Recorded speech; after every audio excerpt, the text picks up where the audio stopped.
안녕하세요. 자, 오늘 저희가 원래 요약집 들어가야 되는데 기본서 좀 뒤에 못한 거 있잖아요, 그죠?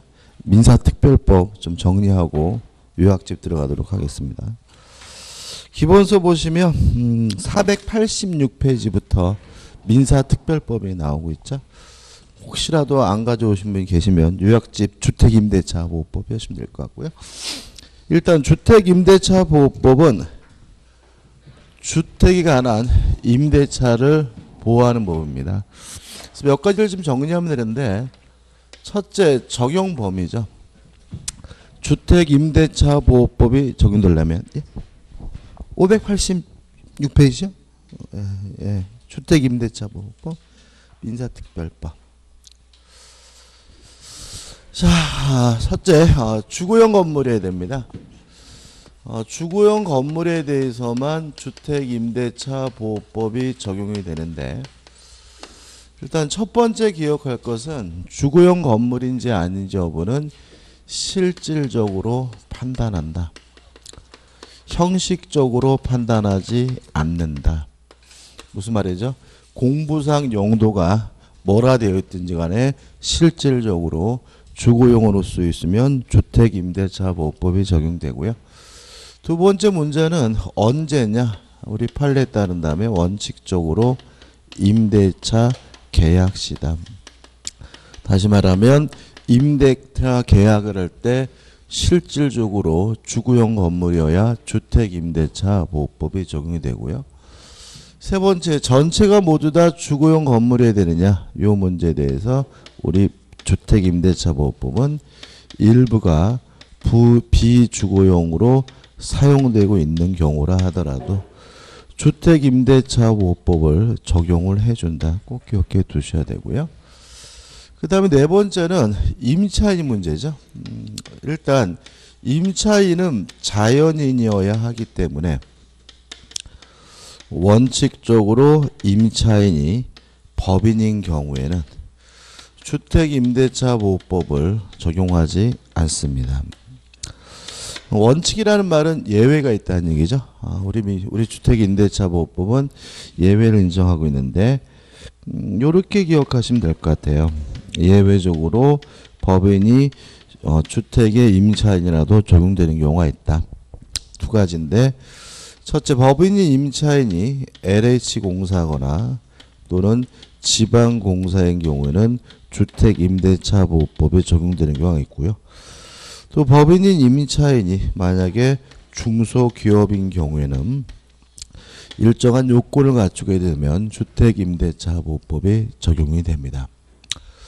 그 다음에 이러한 주거용 건물에 대해서 어떻게 보호해 주고 있느냐. 일단 대항력을 인정해 주고 있죠. 원칙적으로 임차권은 물권이 아니라 채권이기 때문에 뭐가 없냐면 대항력이 없는데, 주택임대차에 대해서는 일정한 요건을 갖추면, 요건은 뭐죠? 인도받고 주민등록을 하면 대항력이 생기는데, 언제 생기죠? 이길날, 다음날 0시부터 대항력을 인정해주고 있습니다. 근데 항상 조심하셔야 될 것은 이길날 0시에 대항력이 생긴다는 말은 무조건 보호된다는 말은 아니고, 주민등록을 한 이길날 0시와 최우선 순위 저당권과 비교해서 소멸 여부를 뭐 해주냐면 결정해 준다는 말에 불과한 거죠. 만약에 최우선 순위 저당권보다 늦다면 주택임차권도 무조건 소멸돼야 되고요. 최우선 순위 저당권보다 빠르다면 원칙적으로 뭐 되지 않죠? 소멸되지 않습니다. 또 이 대항력 취득 요건 주민등록과 관련돼 가지고 우리가 정리해야 될 것이 몇 가지가 있어요. 정확해야 대항력이 생긴다. 첫째, 뭐가 정확해야 되냐면 전입 신고만 정확하면 된다. 따라서 전입 신고가 정확히 됐는데 전출 신고가 잘못됐더라도 대항력이 생기고요. 전입 신고가 정확히 됐는데 주민등록부에 잘못 기재가 되더라도 대항력이 생긴다는 거 잊지 마셔야 되고요. 그 다음에 두 번째도 요 정확하다는 의미가 다세대 주택과 다가구 주택이 다르다. 다세대 주택의 경우에는 지번뿐만 아니라 동호수까지 정확해야 대항력이 인정되고요. 다가구 주택의 경우에는 지번만 정확하면 되고요. 동호수가 잘못됐더라도 동호수가 잘못 기재됐더라도 대항력이 인정된다는 거 잊지 마셔야 되고요. 그 다음에 꼭 임차인의 주민등록이어야 되느냐 문제에 대해서 가족의 주민등록만으로도 충분하다. 다시 말하면 임차인은 주민등록이 안 돼 있고 가족의 주민등록만 돼 있더라도 대항력이 인정이 되고요. 그 다음에 이러한 대항력의 취득요건인 주민등록은 대항력의 취득요건인 뿐만 아니라 존속요건이라는 것도 조심하셔야 됩니다. 그 다음에 세 번째 어떻게 보호하고 있냐면 우선 변제권을 인정해주고 있죠. 요건은 인도받고 주민등록을 했다. 대항 요건을 갖추고 있는 주택 임차인이 여기다가 확정일자까지 갖추면 확정일자일을 기준으로 해서 우선 변제권이 인정이 되는데 확정일자일을 기준으로 해서 우선 변제권이 인정된다는 것은 결국은 확정일자일을 기준으로 해서 배당 순위가 결정된다는 것을 의미한다는 것도 꼭 기억해 두시고 받아들이셔야 됩니다. 그 다음에 네 번째로 어떻게 보호하냐면 임차권 등기 명령제도라는 특별한 제도를 두고 있습니다. 임차권 등기 명령제도는 임대차가 종료됐는데도 불구하고 보증금을 반환받지 못하고 있는 주택 임차인에게 인정되는 제도고요. 이러한 임대차가 종료됐는데도 보증금을 반환받지 못하고 있는 주택 임차인은 법원에다가 임차권 등기 명령을 신청할 수 있고요. 그런 경우에는 대항 요건을 상실하더라도 이사 가더라도 원래 가지고 있던 대항력과 그 다음에 우선 변제권이 유지가 된다는 효과가 인정이 되고요. 여기서 조심할 것은 뭐냐면 새로운 임차인, 신임차인이 소액 임차 보증금에 해당하더라도 보장되지 않는다. 보증금의 요건을 충족하더라도 보호받지 못한다는 거 기억해 두셔야 되고요. 그 다음에 마지막 이러한 비용은 누가 부담하냐면 임대인이 비용을 부담하게 된다. 이 정도입니다. 이 정도가 결국은 주택임대차보호법의 내용의 전부일 수도 있습니다. 이 정도만 확실하게 정리하면 되죠. 교재 보시면요. 일단 586페이지하고 587페이지에는 적용 범위가 나와 있고 한번 보시기 바라고 588페이지 보시면 대표의제가 나와요. 한번 풀어보면 주택임대차보호법의 적용 대상이 되는 경우를 모두 고른 것은 기억 임차주택이 미등기인 경우 주거용 건물이라면 그것이 등기가 됐는지 안 됐는지는 고려하지 않아요. 따라서 기억번은 적용이 되고요. 니은번 임차주택이 일시사용을 위한 것임이 명백한 것이 밝혀진 경우 일시사용을 위한 임대차면 뭐가 있을까요? 펜션? 그죠? 여관? 주거용 주택이니까 여관은 아닐 거고 최근에 에어비앤비 이런 거 가지고 집을 빌리는 경우도 있거든요. 이런 것들은 당연히 적용되지 않죠.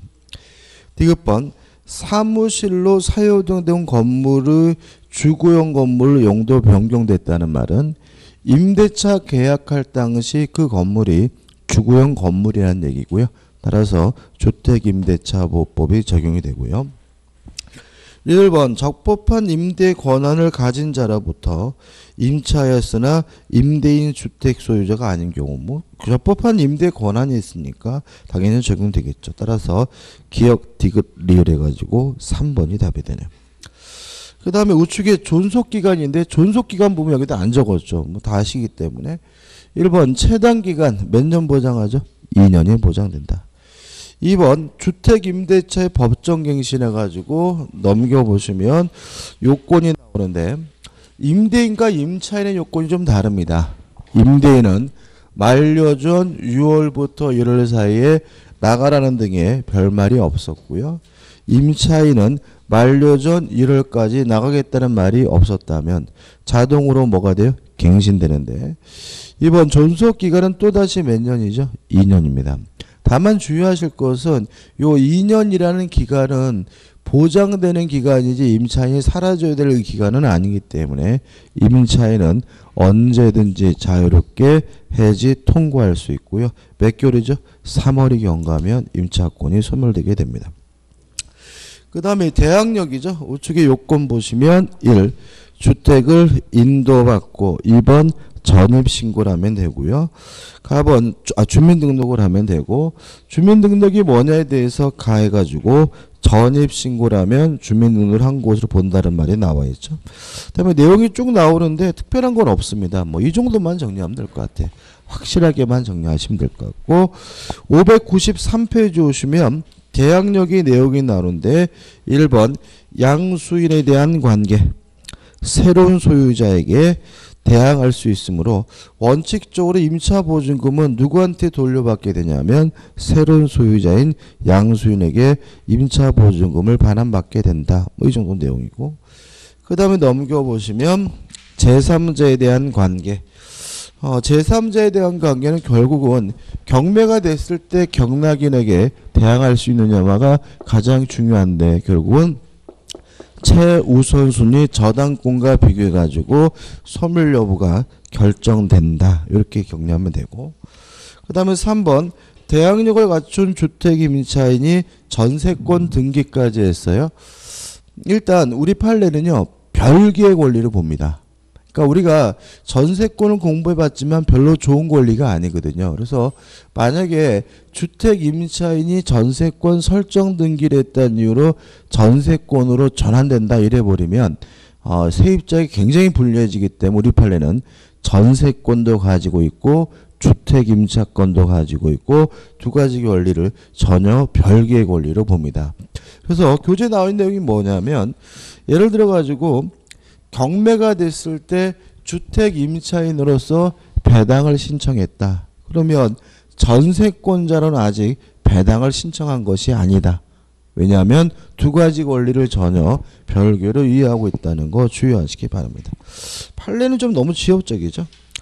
넘기셔가지고 597페이지 오시면 차임보증금의 증감 청구권 해가지고 중간에 나와 있는 내용 다 아시다시피 증액에 대해서는 제한이 있다. 몇 분의 몇을 넘지 못하죠? 20분의 1, 5%를 초과하지 못하고 물론 이것도 계약 기간 중 일방적으로 증액하는 경우에 제한이라는 거 조심하셔야 되겠죠.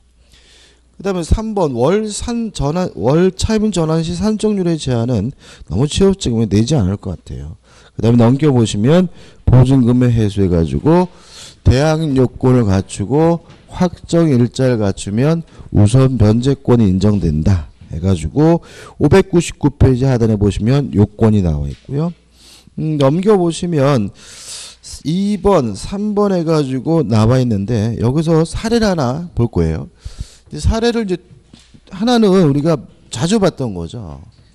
두 가지를 볼 건데 첫 번째 사례는 아파트 주택인데 갑 앞으로 저당권이 설정되어 있는 아파트를 을이 주택 임차권을 임대차 계약을 체결해서 임차권을 취득했고요. 내용은 보증금이 예를 들어서 3억이다 라고 가정을 해보죠.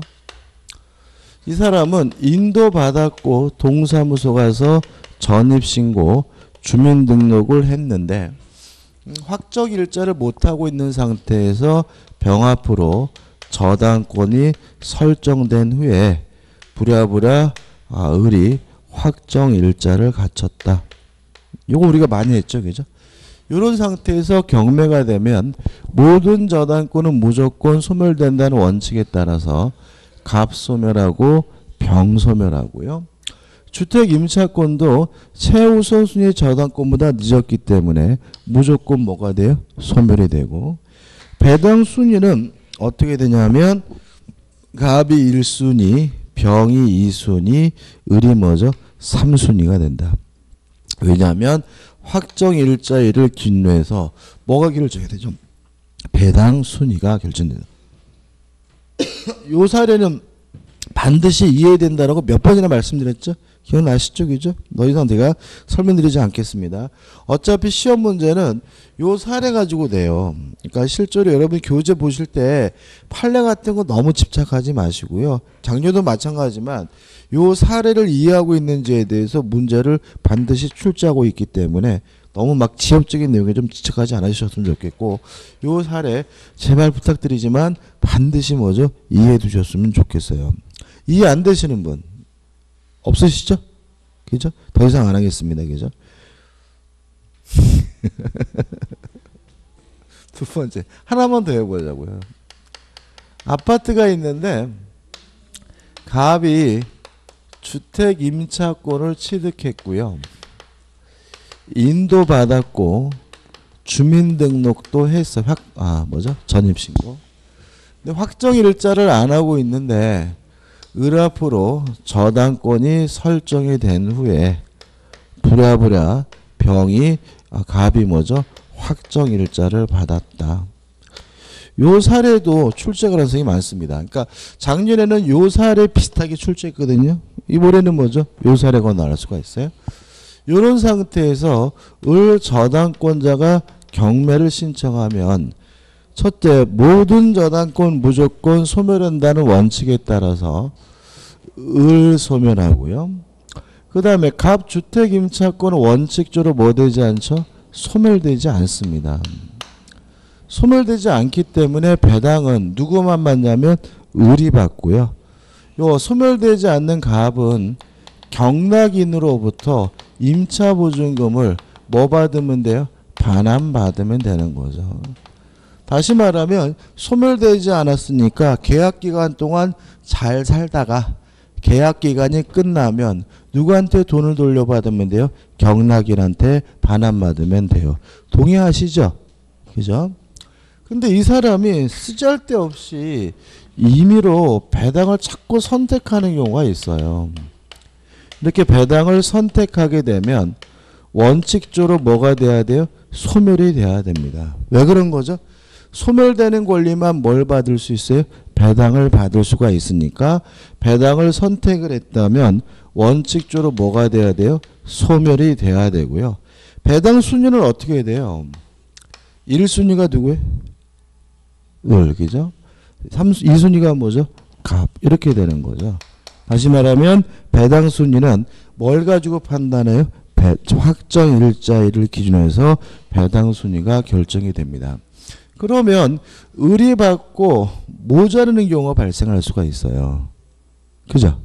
그죠? 그래서 우리 판례는 원래는 무조건 소멸돼야 되는데 다만 보증금의 잔액이 존재하는 경우에는 요때 갑의 주택 임차권은 뭐 되지 않냐면 소멸되지 않는다는 일종의 예외를 인정하게 됩니다. 왜 이러한 예외가 인정되냐면 얘는 배당을 선택 안 했으면 어차피 뭐 되지 않았을 주택임차권이죠. 소멸되지 않았을 주택임차권이기 때문에 이러한 예외를 인정해주고 있고요. 그럼 이 사람은 요 남은 돈에 대해서 누구한테 돈을 받으면 돼요? 경락인한테 돌려받으면 되는 겁니다. 근데 문제는 요 물건이 또 한 번 더 경매가 됐어요. 2차 경매가 이루어졌을 때 요 소멸되지 않고 남아있던 요 갑 임차권이 우선 변제 받을 수가 있느냐? 이거는 어떻게 해요? 안 된다는 내용이 교재에 나와 있습니다. 어차피 이 사람에게는 우선 변제를 인정해 줄 이유는 하나도 없는 거죠. 누구한테 돈 받으면 돼요? 경락인한테 반환받으면 되기 때문에 두 번째 경매 절차에서는 우선 변제권 인정되지 않습니다. 그것이 교재에 나와 있는 이 보증금 전액을 배당받지 못한 임차인의 후행 경매 절차에서 지위에서 굉장히 복잡하게 나와 있고요. 요 논리가 맞으려면은 이 논리는 항상 무엇을 전제하는 거죠?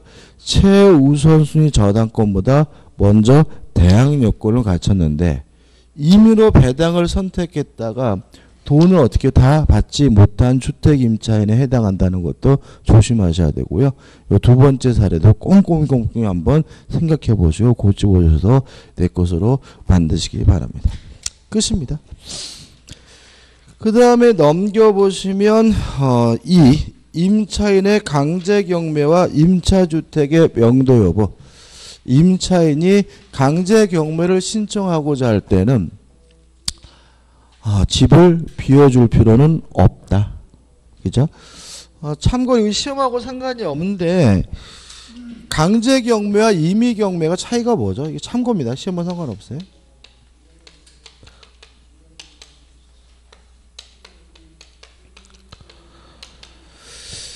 강제 경매는요. 채무 명의를 얻어야지만 경매를 신청할 수 있는 경우를 강제 경매라고 하고요. 임의 명의는 채무 명의 없이 경매를 신청하는 걸 우리가 뭐죠? 임의 경매라고 하고요. 채무 명의 가장 대표적인 것은 뭐냐면 확정 판결문입니다. 확정 판결문이나 공정 증서 이런 것들이에요. 강제 경매는 누가 하냐면요. 일반 채권자들이 하는 게 강제 경매고요. 임의 경매는 누가 하냐면 경매권이 있는 사람이 하는 게 뭐죠? 임의 경매예요. 그러면 전세권자는 경매권이 있으니까 무슨 경매를 해요? 임의 경매를 하게 되고요. 주택 임차인이나 상가 건물 임차인은 경매권이 없기 때문에 무슨 경매를 하게 되냐면 강제 경매를 하게 되거든요. 근데 그렇다고 그럼 여기서 이제 전세권 등기라는 게 좀 나을 수는 있다라는 느낌을 받을 수는 있어요. 왜요? 전세권자에게 뭐가 인정이 돼요? 이미 경매권이 인정이 되니까. 근데 문제는 전세권자는 채무 명의 없이 경매를 할 수 있다 하더라도 어차피 뭘 해야 돼요? 집을 먼저 비워줘야 뭐 할 수 있어요? 경매를 청구할 수 있으니까 그것이 전세권자에게 실질적으로 도움이 되는 건 아니에요. 그래서 제가 이거는 시험과 상관없는 겁니다. 세입자로서 뭔가 확실하게 보장받고 싶을 때는요. 절대로 전세권 등기하지 마세요. 전세권 등기는 뭐죠? 의미가 없습니다. 왜요? 이미 경매할 수 있다고 해봤자 경매를 신청하려면 뭐부터 해야 돼요? 집부터 비워둬야 되는데 그 전세권이 뭔 의미가 있겠어요. 그래서 만약에 여러분들이 세입자로서 뭔가 보장받고 싶으면요. 그러니까 주택 임대차 무엇보다 더 확실하게 보장받고 싶으시면 임대차 계약서를 공증받으시는 것이 현재 제도 상태에서는 최상의 방법입니다. 전세권 등기는 하지 마시고 임대차 계약서를 뭘 받으세요? 공증을 받아주세요. 그러면 이미 뭐가 확보되어 있어요? 채무 명의가 확보되어 있기 때문에 이 주택 임차인이라 하더라도 재판하지 않고 바로 뭐죠? 경매를 들어갈 수가 있어요. 무슨 말 아시겠죠? 그죠? 그래서 주택 임차인 내가 뭔가를 보호를 받겠다 그러면 쓰잘데가 없이 그 전세권 등기 같은 거 하지 마시고 전혀 도움이 안 되고 임대차 계약서를 뭘 받으세요? 공증을 받아두시는 것이 훨씬 세입자에게 유리하고요. 그 다음에 만약에 집주인 입장에서 세입자가 전세권에 등기해달라 그러면 해주세요. 그 사람한테 아무 도움이 안 되니까. 해줘도 돼요. 그죠? 근데 문제는 그 사람이 세입자가 임대차 계약서를 공증해달라 그러면 그거는 집주인은 해주는 거 아니에요. 무슨 말 아시겠죠? 공증을 해주면 세입자가 지금 채무 명의가 확보되어 있는 상태이기 때문에 만약에 집이 잘 안 나가거나 그러면 좀 복도방에 내놓고 좀 기다립시다 하는 순간에 아파트가 뭐가 들어가 버릴 수 있어요? 경매가 들어가 버릴 수 있기 때문에 집주인 입장에는 절대로 뭐죠? 그 채무명의 공증해 주면 안 되고 전세권 등기를 해달라고 그러면 어떻게 깔끔하게 해주셔도 상관은 없고요. 근데 세입자 입장에서는 보호받고 싶을 때는 전세권 등기를 하는 것보다는 임대차 계약서를 뭘 받아주는 게 좋아요? 공증을 받아두는 것이 안전하다는 거 주의하시기 바라고. 무슨 말 아시겠죠? 그죠? 이 정도는 알아두시면 나중에 도움이 되실 거예요. 그 다음에 3번 소액보증금에 보고해가지고 보증금증 일정액에 대해서 최우선 변제권이 인정이 되는데 오른쪽 하단에 보시면 박스가 나와 있죠. 박스 외울 건 아닙니다. 이건 수시로 바뀌는 거니까 절대로 안 되고요. 다만 박스 밑에 보시면 납원해가지고 소액보증금의 합계가 아무리 많아도 주택가액의 몇 분의 몇이죠? 2분의 1을 초과하지 못한다는 거 좀 조심하시면 되겠죠. 끝입니다. 그 다음 605페이지 오시면 이제 뭐가 나오냐면 임차권 등기 명령 제도가 나오는데 이 정도만 정리하면 되겠죠. 누가 신청하는 거죠? 임대차 계약이 종료가 됐는데도 불구하고 보증금을 반환받지 못하고 있는 임차인이 임차권 등기 명령을 신청하고요. 이 효과는 어떻습니까? 대항 요건을 상실하더라도 이사 가더라도 원래 가지고 있던 대항 요건 우선 변제권이 계속 뭐가 돼요? 유지가 되고요. 그 다음에 조심할 것은 새로 들어오는 임차인이 소액 임차인으로서 뭐 받지 못하죠? 보호받지 못한다는 거 조심하셔야 되고 물론 이러한 비용은 누가 부담합니까? 임대인이 부담하게 됩니다. 그 다음에 이제 마지막으로 주택임차권 승계제도가 나오는데요. 일단 주택임차권 승계제도는 사실혼 관계에 있는 배우자에게 인정이 됩니다. 참고로 사실혼 관계에 있는 배우자 상속권이 있어요? 없어요? 없다. 그죠? 상속권 없습니다. 다만 뭐는 승계해 주겠다는 거예요? 주택임차권만은 승계해 주겠다는 얘기죠. 내용은 임차인이 사망했는데 상속인이 없으면 사실혼 관계에 있는 배우자가 단독으로 승계를 받고요. 만약에 상속인이 있다면 2천 이내의 친족과 공동으로 승계받는다. 내용이 이 정도고 중요한 것은 뭐냐면 요 주택임차권 승계제도가 주택에만 있습니다. 다른 데는 없어요. 상가건물 임대차보호 이런 제도 없습니다. 민법상 임대차도 이런 제도 없고요. 전세권도 이런 제도가 없어요. 어디에만 있어요? 주택임대차에만. 다시 말하면 사실혼 관계에 있는 배우자에게 임차권을 승계시키는 것은 뭐에만요? 주택임대차에만 있다는 거 꼭 기억해 두시고 이것도 왠지 막 상가건물 임대차도 이런 거 다 있을 거 좀 착각을 일으키니까 조심하셔야 됩니다. 확인해제 풀어볼까요? 대표해제. 갑은 을을 채권자로 하는 소액의 저당권이 설정된 무효 아파트를 3년 기한으로 임차에 거주하는 중에 무가 다시 병으로부터 금전을 대출받고 저당권을 설정하여 주었다. 갑은 이사 오면서 주민등록 전입신고를 하였으나 확정일자는 병이 저당권 설정 등기 이후에 받았다. 이러한 사실관계에서 발생하는 법률관계에 설명한 아래의 내용 중 옳지 않은 것은? 그럼 요 사례죠. 요 사례가 지금 갑갈이 뒤바뀌었죠. 을이 저당권자고 주택임차권자 누굽니까? 갑입니다. 요 사례입니다. 1번 을의 저당권 실외군호 경락된 경우 경락대금에서 갑은 을과 병이 배당받은 나머지가 있으면 배당받을 수 있다. 맞나요? 배당 순위가 을, 병, 갑이니까 을과 병이 받고 남는 게 있으면 누가 받아요? 갑이 받는다. 맞는 거죠. 2번 을과 병 중 누군가가 경매를 신청하여 경락된 경우 갑의 임차권은 자녀 존속기간이 있더라도 원칙적으로 소멸한다. 맞죠? 왜요? 최우선순위 저당권보다 대항력이 늦으니까요. 3번 병의 저당권 실행으로 인한 경우 경락대금에서 갑이 보증금에 관하여 배당받지 못한 때에는 경락인에 대하여 임차권으로 대항할 수 있다. X죠. 최우선순위 저당권보다 늦음으로 무조건 뭐가 돼야 돼요? 소멸이 돼야 되기 때문에 경락인에게 뭐 하지 못해요? 대항하지 못합니다.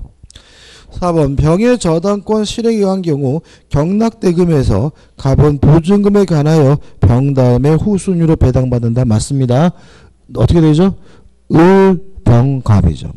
5번 갑은 무가 반대하더라도 무의 을에 대한 채무를 변제하여 법률관계에서 유리한 지위를 차지할 수 있다. 맞죠? 그래서 우리가 이때 갑이 어떻게 할 필요가 있다고요? 을에게 돈을 갚을 필요가 있다. 을에게 돈을 갚게 되면 갑의 주택 임차권은 경매가 되더라도 뭐 되지 않아요? 소멸되지 않으니까 누구한테 돈을 받으면 되죠? 경락인한테 받으면 된다까지 이해하셔야 되고, 요 문제는 막 별을 몇 개를 치고 싶어요? 10개도 더 치고 싶은 중요한 문제입니다. 요게 이해가 안 된다면 뭐죠? 큰일 난 거니까 이거 확실하게 뭐 하셔야 돼요? 이해하시고 내 것으로 만들어야 돼요. 그 다음에 넘기시면 임대차 분쟁 조정위원회라는 게 있죠. 이거 좀 기억해 두셨으면 좋겠는데, 일단 이게 새로 신설된 겁니다. 신설된 거예요. 그러니까 어떤 취지냐면은 그 임대차에 대해서, 주택 임대차에 대해서 분쟁이 생겼어요. 그러면 실제로 우리는 임차인 입장에서는 뭐 할 수밖에 없어요? 재판을 걸 수밖에 없거든요. 근데 재판을 걸게 되면 시간이 어떻게요? 많이 걸리다 보니까 이러한 분쟁 문제를 신속하게 해결하기 위해서 주택임대차 분쟁조정위원회라는 걸 뒀고요. 현재 지금 시행되고 있어요. 작년 여름부터 개소식을 해가지고 지금 시행되고 있고, 그래서 주택에 대해서 분쟁이 있으면 무조건 소송하거나 변호사 사무실 가지 마시고 오히려 분쟁조정위원회를 가는 것이 더 신속하게 해결될 수가 있고요. 한번 갑을 읽어볼게요. 주택 임대차와 관련된 분쟁을 심히 조정하기 위하여 대통령으로 정하는 바에 법률구조법 제8조에 따른 법률구조공단의 지부에 임대차 분정위원회를 둔답니다. 어디다 동글뱅이 치냐면 둔다예요. 그러니까 둘 수 있다가 아니라 뭐죠? 둔답니다. 따라서 필수 기간이고요. 실제로 뭐죠? 다 지금 두고 있습니다. 다시 말하면 법률구조공단 지부에다가 반드시 지금 뭘 설치해야 돼요? 분쟁조정위원회를 설치해야 되고요. 현재 운영 중이고요. 둘 수 있다가 아니라 뭐죠? 둔답니다. 계속 볼게요. 특별시, 광역시, 특별자치시, 도 및 특별자치도는 그 지방자치단체 실증 고려하여 조정위원회를 둘 수 있다죠. 이건 뭐예요? 둘 수 있다죠. 그러면 지방자치단체에도 분쟁조정위원회를 뭐 할 수 있는 거죠? 둘 수 있다요. 이거는 뭐죠? 둔다가 아니라 뭐죠? 둘 수 있답니다. 그래서 지금 현재는 어떤 형태냐면 법률구조공단 지부에 뭐죠? 조정위원회가 설치되어 있고요. 필수니까. 그 다음에 대전시 같은 경우에도 분쟁조정위원회를 설치해야 되는데 아직 안 한 것으로 알고 있어요. 그래서 아무튼 앞에 거는 뭐죠? 둔다고 뒤에 거는 뭐죠? 둘 수 있다니까 그것만 꼭 기억해 두시기 바라고, 나머지 내용이죠. 나번 보시면 뭐 하냐면 우리가 일반적으로 생각할 수 있는 내용이 나왔으니까 한번 쭉 읽어보시기 바라고 답알아도 한번 보시기 바랍니다. 자, 이제 어디로 갈 거냐면 613페이지 상가건물 임대차 보호법으로 갑니다. 일단 상가건물 임대차 보호법은 모든 상가건물이 다 적용되는 것은 아니고 보증금의 한도를 정해놓고 그 보증금의 한도가 초과되지 않는 경우에만 상가건물 임대차 보호법을 적용하거든요. 614페이지 오시면 보증금의 한도가 나오는데 개정됐죠. 메모하셨죠. 1. 서울특별시는 6억 1천. 2. 수도권은 뭐죠? 5억. 3. 광역시는 뭐죠? 3억 9천. 그 다음에 4. 그 밖의 지역은 뭐죠? 2억 7천이고요. 요 각각의 지역의 금액을 외울 필요는 없고요. 꼭 뭐는 기억하셔야 돼요? 서울 6억 1천은 꼭 기억해 두셔야 됩니다.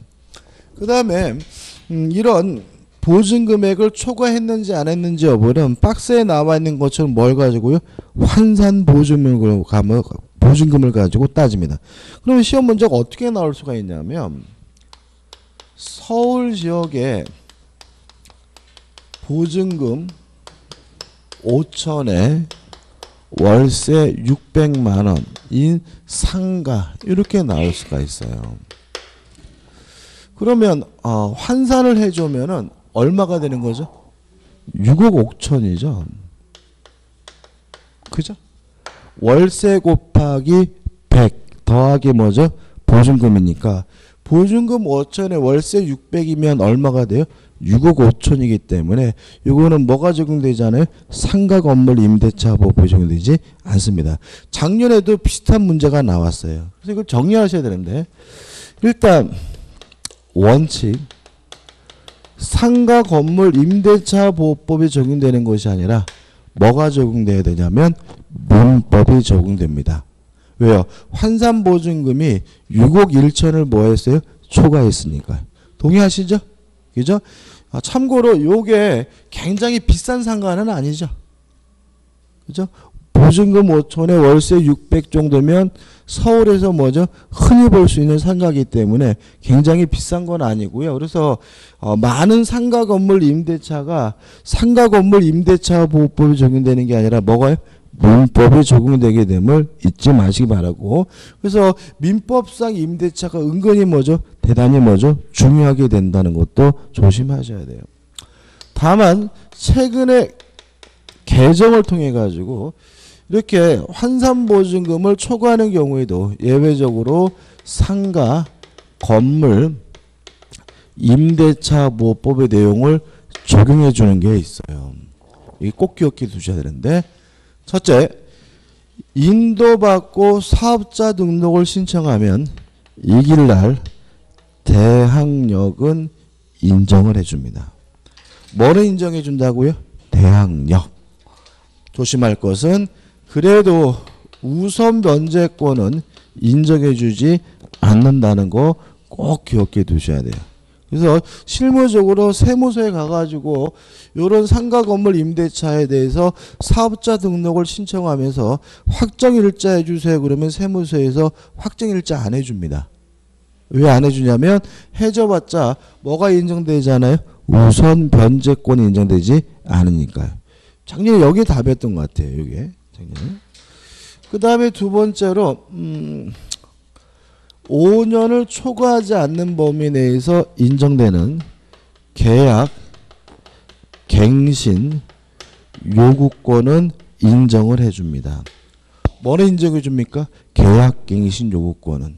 그렇지만 조심할 것은 뭐냐면 계약, 갱신, 요구권만 인정해 줄 뿐이지 뭐는 적용되지 않냐면 체단 기간은 보장하지 않습니다. 다시 말하면 상가 건물 임대차는 최소한 몇 년이 보장이 되죠? 1년이 보장되는데 그거는 요 초과되는 경우에는 뭐 하잖아요? 보장하지 않아요. 그래서 예를 들어 가지고 법정 갱신되면 또다시 1년인 것이 아니라 언제든지 자유롭게 해지 통과할 수 있고요. 해지 통과하면 몇 개월 지나면요? 임대냐면 6개월, 임차냐면 1월 지나면 임차권이 뭐죠? 소멸됩니다. 뭐만 인정해 줄 뿐이에요? 5년을 초과하지 않는 범위 내에서 계약 갱신 요건만 인정을 하고 있습니다. 이해되시죠? 이제 꼭 쫓아오셔야 돼요. 그 다음에 세 번째로 3기 차임을 지급하지 않아야 해지할 수 있다는 규정은 적용을 해줍니다. 원래 임대차는 2기입니다. 주택임대차도 마찬가지예요. 2기를 지급하지 않으면 임대차 계약을 못 당해요. 해지당하거든요. 근데 상가 건물 임대차는 3기거든요. 요거를 적용해줘요. 그래서 환산보증금을 초과하는 경우에도 몇 기를 지급하지 않아야죠? 3기를 지급하지 않아야 해지할 수가 있고요.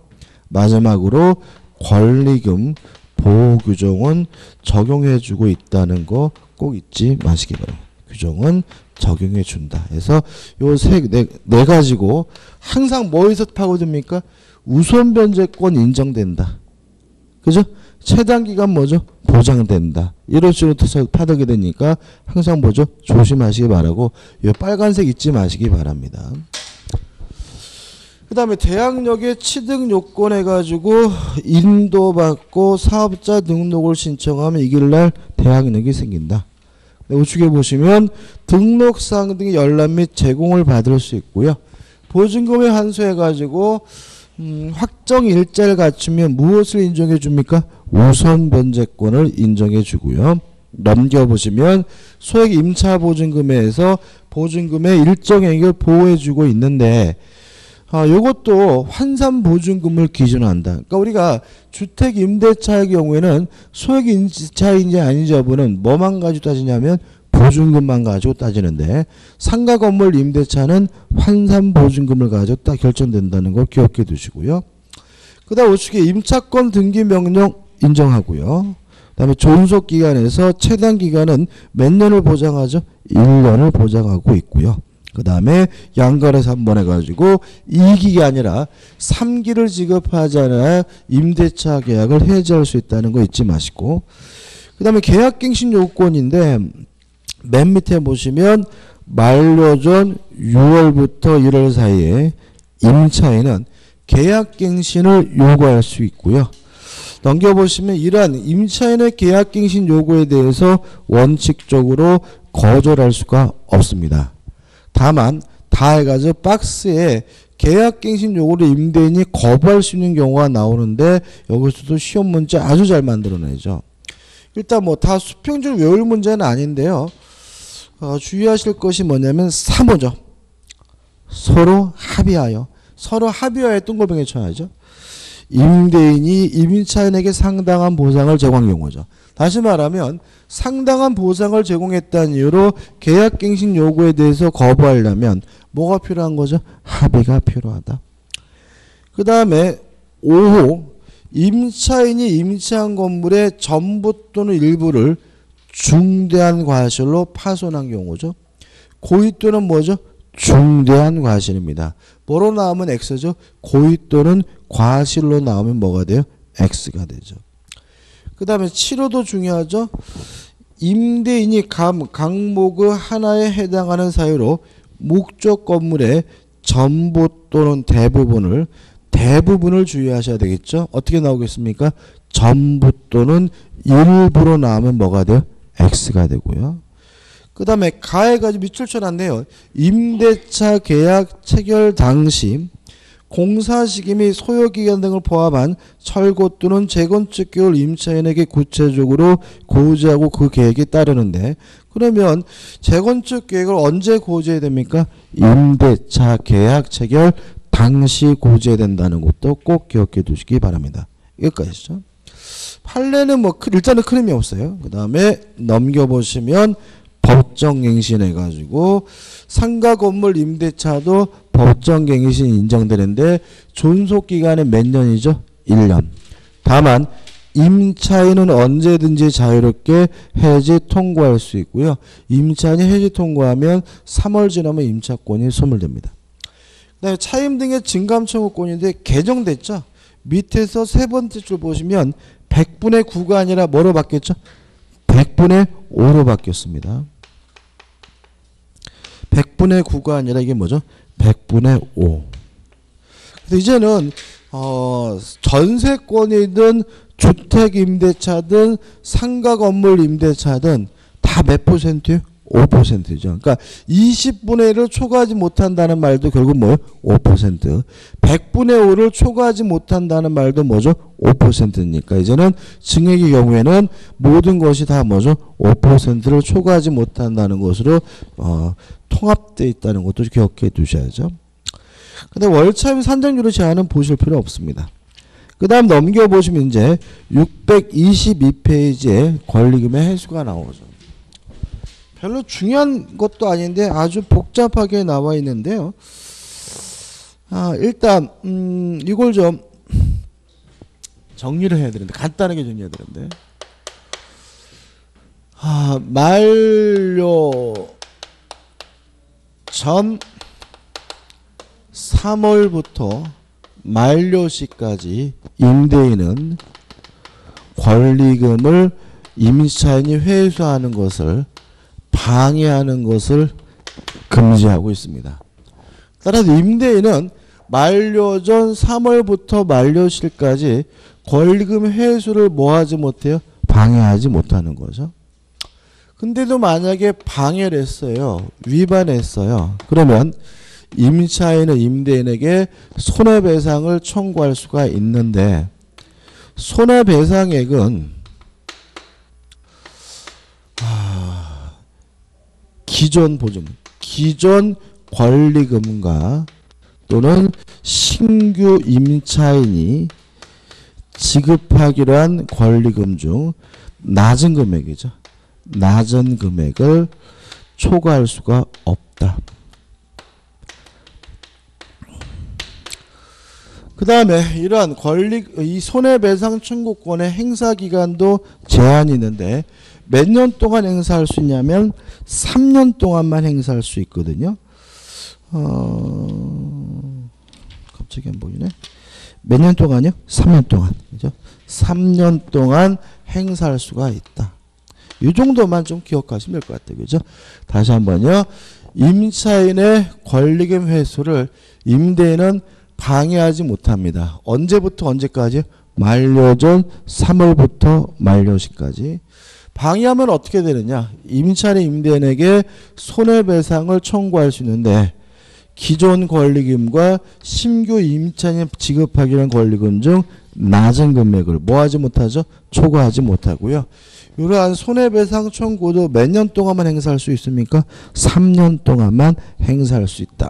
중요한 걸 빼먹었네요. 3년이 언제냐면 종료시죠.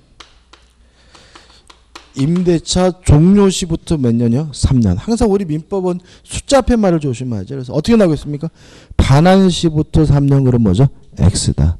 임대차 종료시부터 몇 년 동안만요? 3년 동안만 손해배상을 청구할 수가 있습니다. 정리하는 의미에서 대표 이제 풀어볼게요. 쭉 하나입니다. 상가 건물 임대차 보호법의 내용으로 옳은 것은 2번을 보시면 사업자 등록의 대상이 되지 않는 건물. 그럼 이거는 상가 건물이 아니고요. 따라서 상가 건물 임대차 보호법이 적용되지 않으므로 2번은 뭐죠? 맞는 지문이고요. 나머지 것들 볼까요? 1번. 확정일자는 무엇을 갖기 위한 요건이죠? 우선 변제권을 취득하기 위한 요건이니까 대항력을 갖추기 위해서 확정일자를 받아야 한다. X죠. 3번. 상가 건물 임대차는 최단 기간을 1년을 보장하고 있기 때문에 기간을 약정하지 않으면 2년이 아니라 1년으로 보게 되고요. 4번 상가 건물 임차인은 몇 기죠? 3기를 지급해야 임대차 계약을 해지당하게 되고요. 그 다음에 5번 권리금 해소의 방해나 임차인의 임대인에 대한 손해배상 청구권은 그 방해가 있은 날로부터 3년이요? 아니죠. 언제부터 3년입니까? 임대차 종료시부터 3년입니다. 넘기셔서 한 문제 더 있습니다. 상가 건물 임대차 보호법의 내용 중 옳은 것을 찾는데 일단 1번 일정 금액을 초과하면 원칙적으로 상가 건물 임대차 보호법 적용되지 않고요. 그 다음에 2번 이게 X인데 이거 경과 규정인데 모두 다 적용되는 것은 아니고요. 이게 계정을 같이 기가 안 나네. 아무튼 2번은 뭐죠? X입니다. 3번 대통령이 정하는 보증금을 초과하는 임대차 경우 오늘 초과하지 않는 범위 내에서 임대인에 대한 계획갱신 요건이 인정된다. 맞죠? 다시 말하면 요 금액을 초과하는 경우에도 뭐는 인정됩니까? 계약갱신 요건이 인정이 되기 때문에 3번은 맞는 거죠. 지금 이게 4억으로 되어 있죠? 계획된 거로 하면 개정된 거로 하면 얼마죠? 6억 1천입니다. 그 다음에 4번도 X입니다. 1년이라는 최단 기간은 뭐 하지 않습니까? 보장하지 않고요. 그 다음에 5번도 맞죠. 그래서 답이 좀 두 개입니다. 3번하고 몇 번이죠? 5번. 왜냐하면 6억 1천을 초과하는 경우에도 몇 기죠? 3기를 지급하지 않아야 임대차 계약을 해지할 수 있다는 규정이 적용되기 때문에 이 문제는 3번하고 5번 두 개가 맞고 3번과 5번 두 개가 답입니다. 좀 쉬었다가요. 집합 건물에 관한 법률을 보도록 하겠습니다.